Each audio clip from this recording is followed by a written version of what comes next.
15 minutes till launch. Copy, 15 minutes till launch.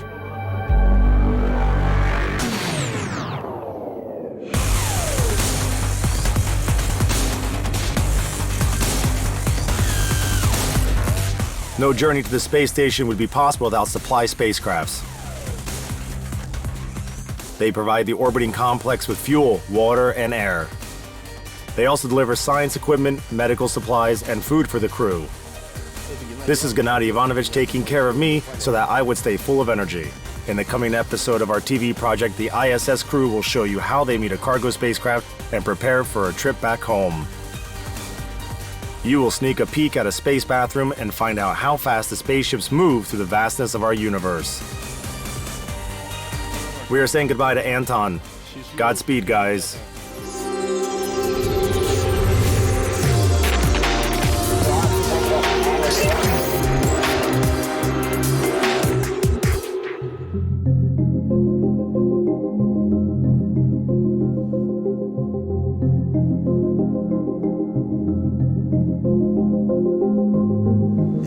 Here at the station, we are neither on Houston time nor on Moscow time. We use Greenwich Mean Time. All crew members, regardless of their nationality, use GMT. When we wake up in the morning, we start our day with personal hygiene routines, same as on the ground. Although weightlessness has a certain impact on that. Everything has to be done with the utmost care and caution.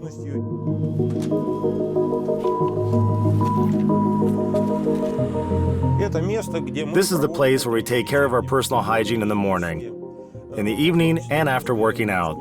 So this is our space bathroom. Every crew member has this kit called Comfort, with all the toiletries we might need. You can see now what's inside it. It has everything you need to clean yourself, to brush your teeth, and so on. There are toothpicks, a nail file, a hairbrush, a hand cream, shaving cream, aftershave, a toothbrush, and toothpaste. Okay, so let's get to brushing our teeth. I'm taking out my toothpaste, no brand names, and my toothbrush. Carefully, same as on Earth, I'm applying the toothpaste onto the toothbrush and putting the toothpaste away to prevent it from drifting off.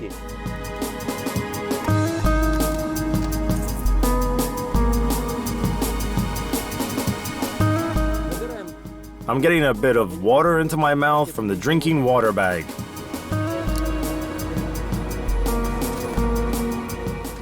And get down to business.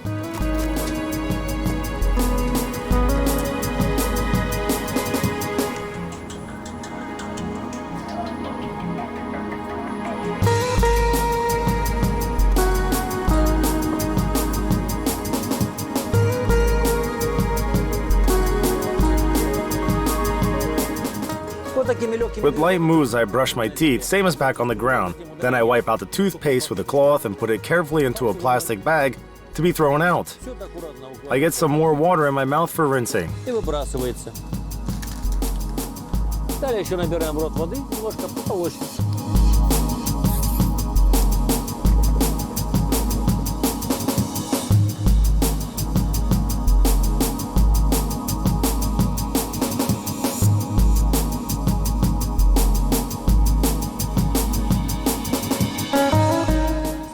We don't throw away wet napkins. They can be put here on a fan to get dry. Water is circulating on the station like in nature. We have a regenerating system here that extracts water from the atmosphere. This water is then purified and used again. I prefer to start with shaving. And my choice is an electric shaver. Here it is, nice and easy to handle. I can fool around with it like this. Okay, I'm taking off the protective cap, put it in the toiletry case so it wouldn't fly away, and start shaving in front of the mirror. Gennady Ivanovich, though, is used to a different way of shaving, and he'll show us now how to do it in space. Each crew member has a razor and a set of razor blades. Есть набор лезвий. And the cargo transfer bags over there contain a lot of spare razors and razor blades, a shaving cream, aftershave. I'm spreading the gel over my face with a light circular movement. Наносим гель на лицо.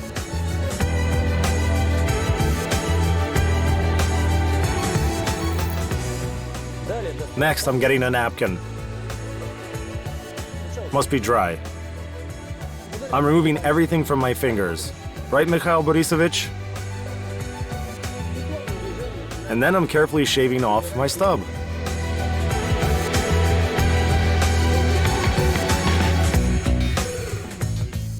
Everywhere.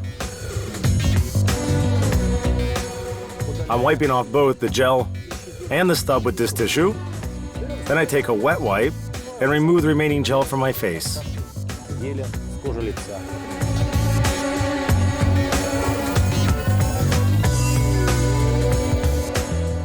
We use the same wipes in the morning to wash our face. Great. This napkin is wet, so I'm leaving it to dry up. That's because we have to fight for every gram of water on the station.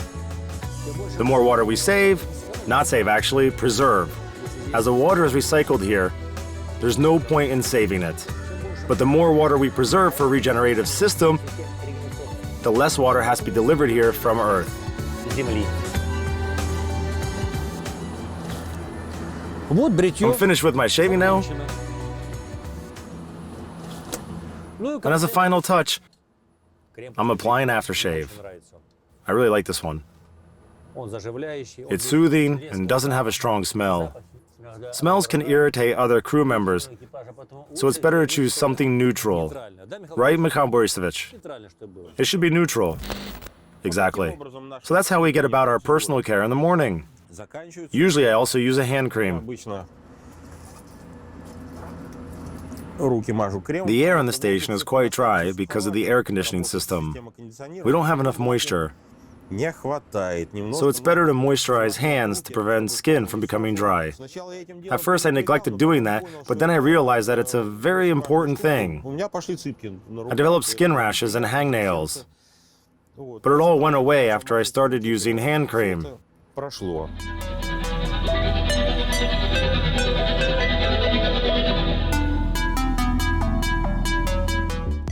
Throughout the year, the ISS is inhabited by an international crew of 6 people. 3 of them are Russian cosmonauts.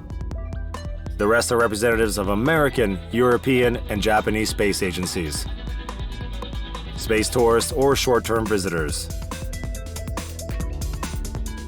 The flight schedule ensures that a crew is replaced every 3 months. Today, our crewmate Anton Shkaplerov is flying back to Earth. He's been working on the station for almost 200 days, and I'm sure he misses his family, his friends, his home, and our amazing planet Earth. Anton, could you share with our viewers the feelings of a man who is soon to be back home after working in space for more than a half a year? I'm so far from that myself. The floor is yours, Anton. Well, what can I say? Naturally, at the end of the 6 months, I feel somewhat tired. But it's quite understandable. Although we have some scheduled days off and even several holidays, astronauts don't relax in their free time.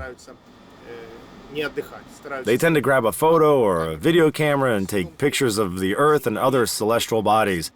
Do something that you can't do back on the ground. So of course there's some tiredness. Emotionally, I'm in good spirits. The expedition is coming to its end after being prolonged for more than 1 month. So I and my crew completed everything we were supposed to do, and we are getting ready for the descent with a sense of accomplishment. I'm so jealous, Anton, but in the best possible way. Shall I maybe show our viewers what's happening outside the window of your quarters? It's a solar orbit, so nothing is happening there. There's only sun. As a good host, Anton is showing us the view, but unfortunately, we're on a solar orbit, so it's too bright. But you still can get a general idea.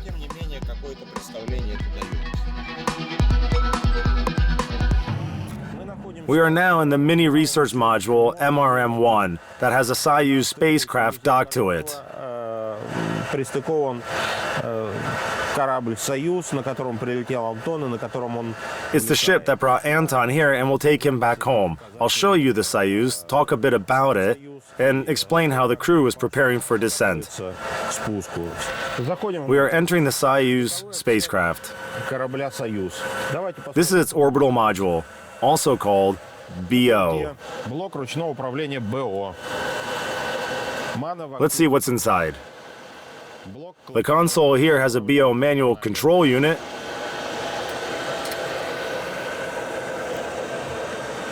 переходный a pressure and vacuum gauge, состыковочный and valve controls. блок наддува This is a transfer hatch with a docking probe, для экстренных a portable pressurization unit for emergency situations. Некоторые It contains compressed air, борт some personal belongings of the crew, spacecraft documentation. During descent, the orbital module undocks from the descent module and burns in the atmosphere with all the waste inside it.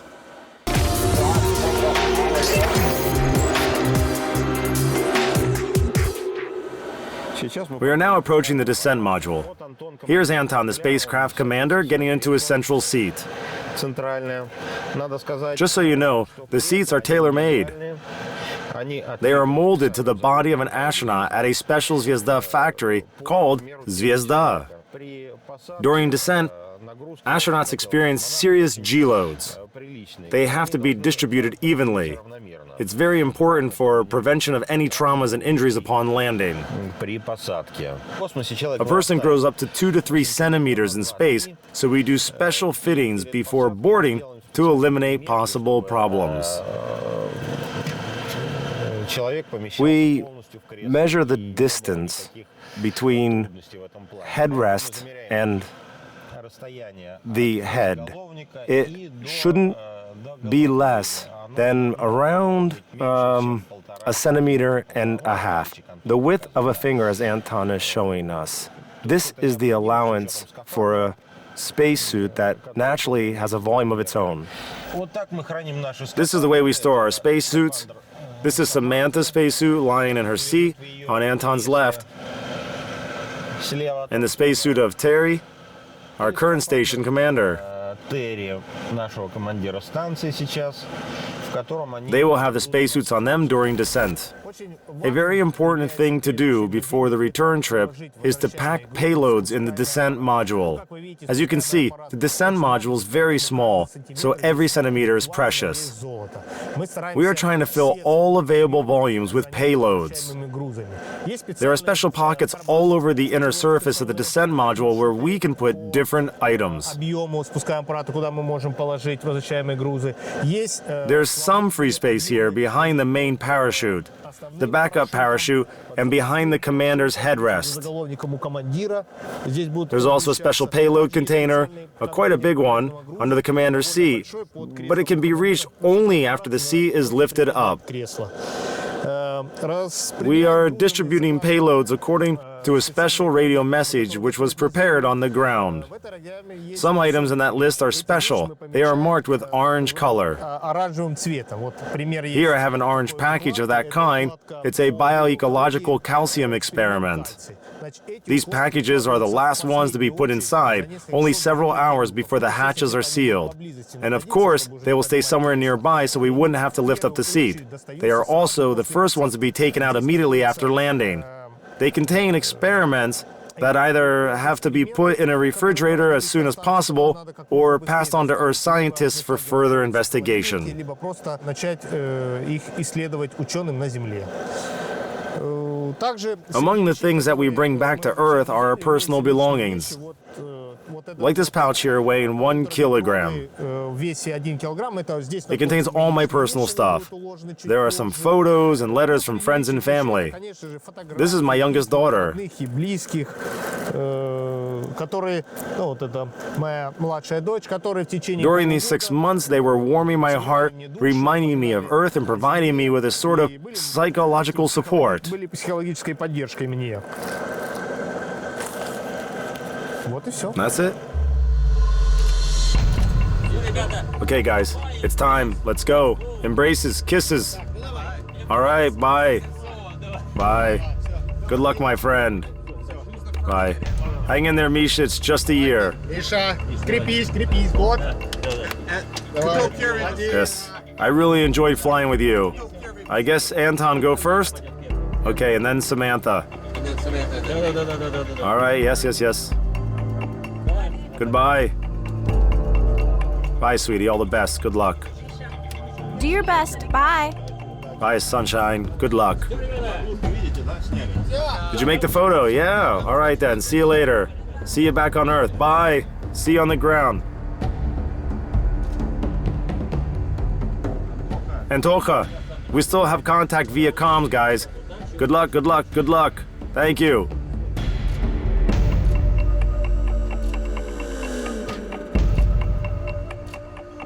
That's it. Is it closed? Did you close it, Anton? All right.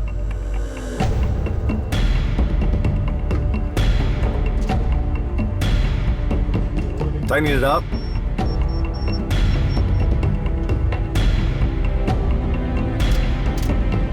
Got it. Several minutes till undocking.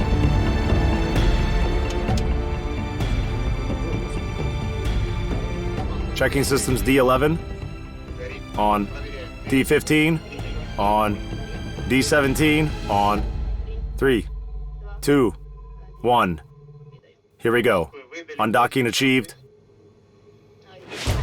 We have separation. TMA 715 is pretty in departure. Красиво уходит. Observing the docking port. No foreign objects detected. Everything is nice and clear. Bye-bye. Bye.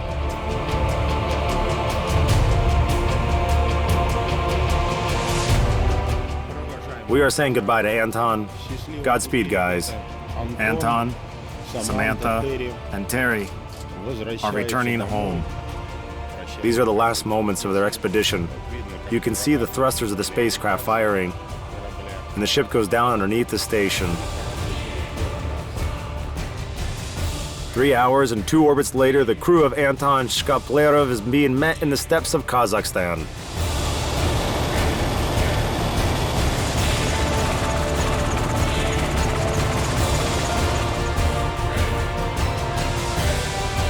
Anton, then follow me.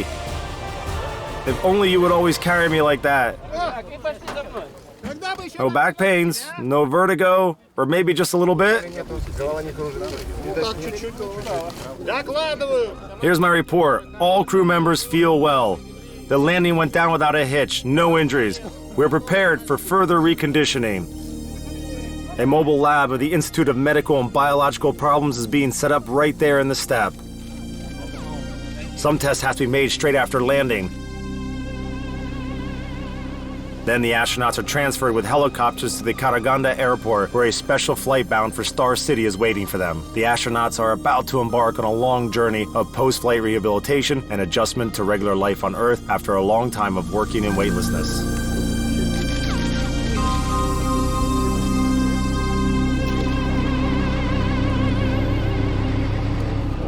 Of course, goodbyes are always a bit sad.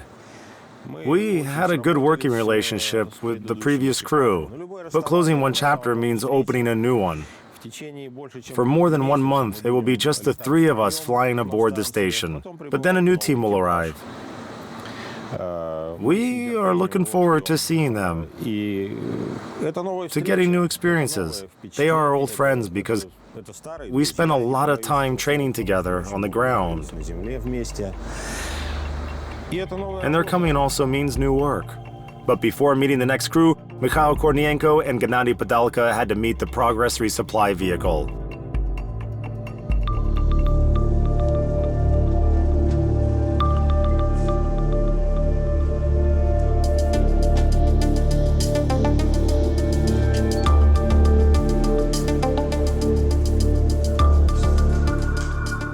Today is an especially challenging day for the deputy head of the Russian Mission Control Center.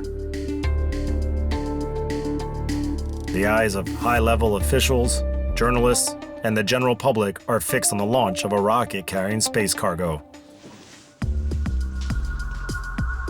Such a great interest was generated by recent unsuccessful launches of resupply vehicles. Last spring, an accident prevented a Russian progress from reaching the station. A malfunction of the third stage engine resulted in the freighter flying higher than the nominal orbit.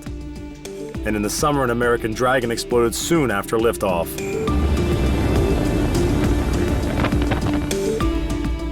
All in all, this cargo spacecraft has been long expected by the ISS crew.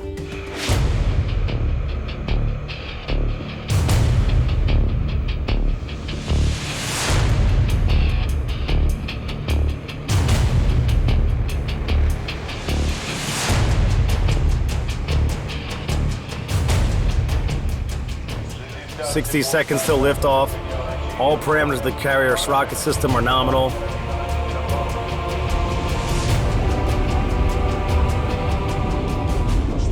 Third stage engine has successfully separated. The resupply vehicle started orbiting towards the International Space Station. The experts of the Mission Control Center in Karlov are at the top of their game. I can only describe this atmosphere as the highest concentration coupled with ever-growing tension. The docking of the Progress M28M cargo ship will take place in 2 days.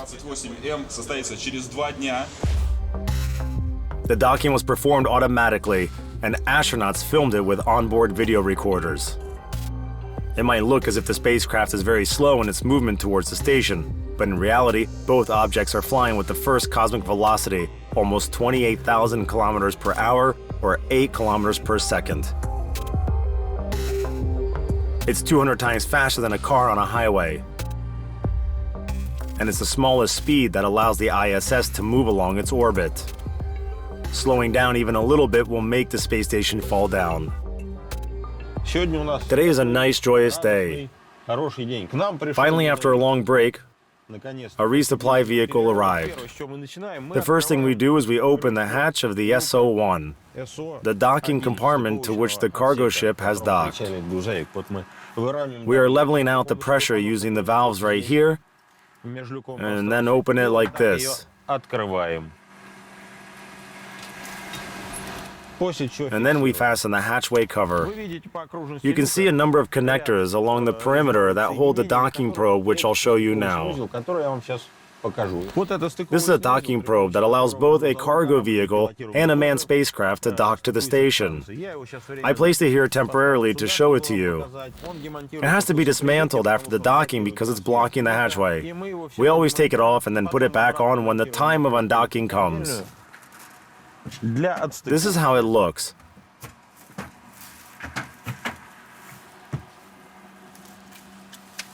See how easy it is to play around with big masses and microgravity? Посмотрите, как легко можно играть массами в невесомости. It weighs half a ton. Yeah, it's very heavy, but I'm rotating without any effort. That's how it looks. A unique product designed by Russian engineers. After dismantling the docking probe and opening the hatches, we start unloading the ship.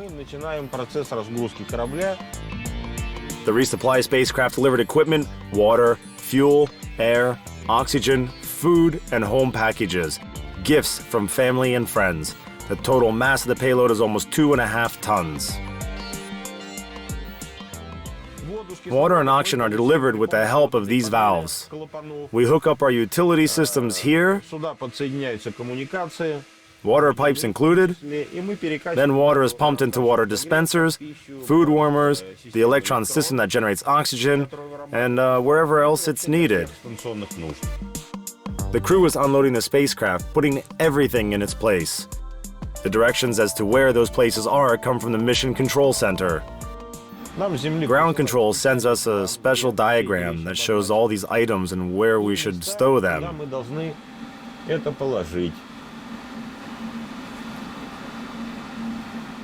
So I select an item here and take it to the designated storage place in the SM module, FGB module, or whatever place is listed there. This is how we are unloading the supply ship.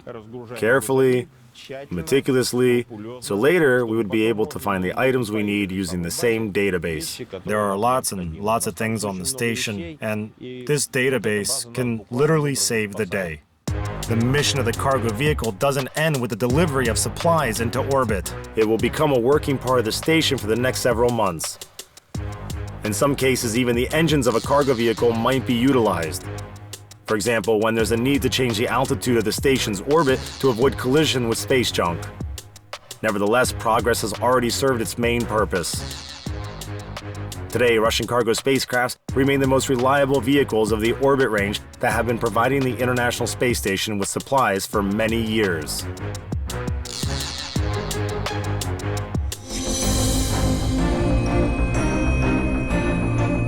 Later, we will talk about how taste changes while in space.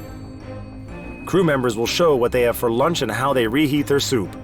And in the name of science, Mikhail Kornienko will put on funky pants and take the audience to the most unusual place on the space station.